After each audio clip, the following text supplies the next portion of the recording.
ಮದುವೆಯಾಗಿ ಕೇವಲ ತಿಂಗಳಿಗೆ ಗಂಡನನ್ನ ಕೊಂದು ಮಹಿಳೆಯೊಬ್ಬಳು ಮಾವನ ಜೊತೆ ಓಡಿ ಹೋಗಿರುವ ಘಟನೆ ಔರಂಗಾಬಾದ್ನಲ್ಲಿ ನಡೆದಿದೆ. ಮದುವೆಯಾಗಿ 45 ದಿನಕ್ಕೆ ಪ್ರಿಯಕರನ ಜೊತೆ ಸೇರಿ ಕೊಲೆ ಮಾಡಿದ್ಲು. ಔರಂಗಾಬಾದ್ ಪೊಲೀಸರು ಈ ಪ್ರಕರಣವನ್ನ ಭೇದಿಸಿದ್ದು, ಮೃತ ಪ್ರಿಯಾಂಶು ಅಲಿಯಾಸ್ ಛೋಟು ಅವರ ಪತ್ನಿ ಗುಂಜಾ ಸಿಂಗ್ ಸೇರಿದಂತೆ 3 ಆರೋಪಿಗಳನ್ನು ಬಂಧಿಸಿದ್ದಾರೆ. ಜೂನ್ 24ರ ರಾತ್ರಿ ನಬಿನಗರ ಪೊಲೀಸ್ ಠಾಣೆ ಪ್ರದೇಶದ ಲೆಂಬೋಕಾಪ್ ಬಳಿ ಘಟನೆ ನಡೆದಿತ್ತು. ಪ್ರಿಯಾಂಶುವನ್ನು ಗುಂಡಿಕ್ಕಿ ಕೊಲ್ಲಲಾಗಿತ್ತು. ಈ ಕುರಿತು ಎಸ್ಪಿ ಅಂಬರೀಶ್ ರಾಹುಲ್ ಮಾಹಿತಿ ಕೊಟ್ಟಿದ್ದಾರೆ. ಈ ಕೊಲೆಗೆ ಸೂತ್ರಧಾರಿ ಪ್ರಿಯಾಂಶು ಅವರ ಪತ್ನಿ ಗುಂಜಾ ಸಿಂಗ್. ಆಕೆಗೆ ತನ್ನ ತಂದೆಯ ಅಕ್ಕನ ಗಂಡ ಅಂದ್ರೆ ಮಾವ ಜೀವನ್ ಸಿಂಗ್ ಜೊತೆ ಅಕ್ರಮ ಸಂಬಂಧ ಇತ್ತು. ಮದುವೆಯ ನಂತರ ಪ್ರಿಯಾಂಶು ಅವರ ಸಂಬಂಧಕ್ಕೆ ಅಡ್ಡಿಯಾಗಿದ್ದ. ಹೀಗಾಗಿ ಇಬ್ಬರು ಶೂಟರ್ಗಳನ್ನ ನೇಮಿಸಿಕೊಂಡು ಕೊಲ್ಲಲು ಸಂಚು ರೂಪಿಸಿದ್ದ.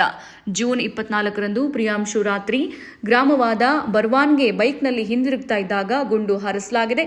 ಪೊಲೀಸರು ತಕ್ಷಣ ಕ್ರಮ ಕೈಗೊಂಡು ವಿಶೇಷ ತನಿಖಾ ತಂಡ ರಚಿಸಿದ್ರು.